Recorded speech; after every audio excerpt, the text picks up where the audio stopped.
And today I'm going to be talking about warming up if you're always cold. Oh, wait a minute, should I say welcome?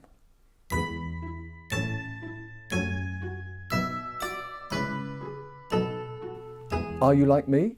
You've got poor circulation, tend to need to wear more clothes than other people, can't sit out in cold weather? Yep, okay, this is for you. So you need to recognize there are different kinds of cold. One's called full and one's called empty. There's a whole lot about this on our website, by the way. But simple stuff that you can do about it. It seems obvious, but we don't necessarily do it, do we? And then for longer term improvement, there's much more complicated stuff, and it depends really on the amount of body fat that you have. But there are big things you can do to help yourself. So let's talk about the short term, this difference between full and empty cold, because it's really important. So the empty cold usually comes on gradually. Over the years, you find yourself being a bit more apathetic than you'd really like to be, a bit more lethargic. Maybe your color tends to be pale, white. Your pulse tends to be slower than normal, and probably deeper. You're probably not thirsty. And if you get pain, well, it's usually a dull pain. The kind of dull pain that is better for warmth, and also probably likes pressure. In other words, you can get somebody to massage it or hold it steadily and with warm hands. That helps it feel better. Whereas the full cold kind of condition, that's much more rapid, comes on quickly, and that could get from getting chilled, from sitting out in the snow, not moving around. But it also could come from cold food. Probably here you're anxious and you're tense, and your pulse will be deep, but it will be what's called tight, which is a bit like a stick underneath your skin, a thin stick there. Now the pain here, if you get it with the full cold type, is much more unpleasant. It's stabbing. And here you may like warmth on it, but you won't like pressure. Pressure will make it worse. Quite a lot of women get this kind of cold around just before their period, and they don't like pressure, but they may like warmth on their abdomen or their back.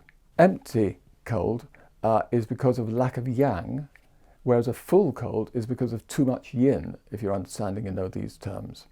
What can you do about it? Well, it's obvious stuff. If it's the empty kind, then you need to take warm foods, wear more clothing, exercise more to warm up. These are all things which seem obvious, but of course you've got to do it.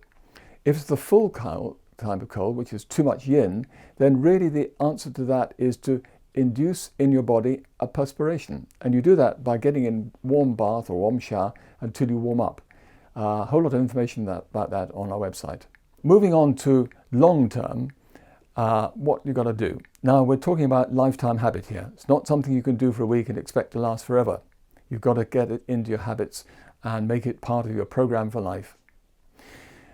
There are several kinds of people who can benefit from this information that we've got on our website. I'm going to be talking about two of them, but in both cases it comes down to exercise and food and sleep. Those are the main three things which you can do to help yourself. And in some ways they're different from the different types. Briefly, we've got the low body fat type person as compared with the high body fat type of person. And the low body fat person, like me, finds it difficult to build muscle, and we don't have much body fat to keep the warmth in when that muscle exercises, because it's muscle that produces heat. The high body fat kind, actually, they find it harder to get going in the first place, but once they get going, they can build a lot of muscle, and so that muscle produces a lot of heat, and the fat that they have on the outside, that keeps the heat in. So for them, it's actually easier to build up long-term metabolic processes that keep them warm. But in both cases, they need to eat and sleep properly.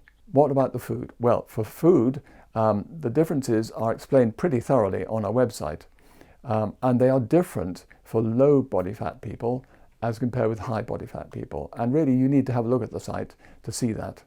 So I hope that's helped you understand what these go on.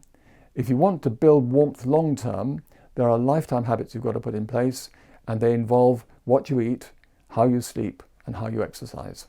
Well, if you've been listening, thanks very much.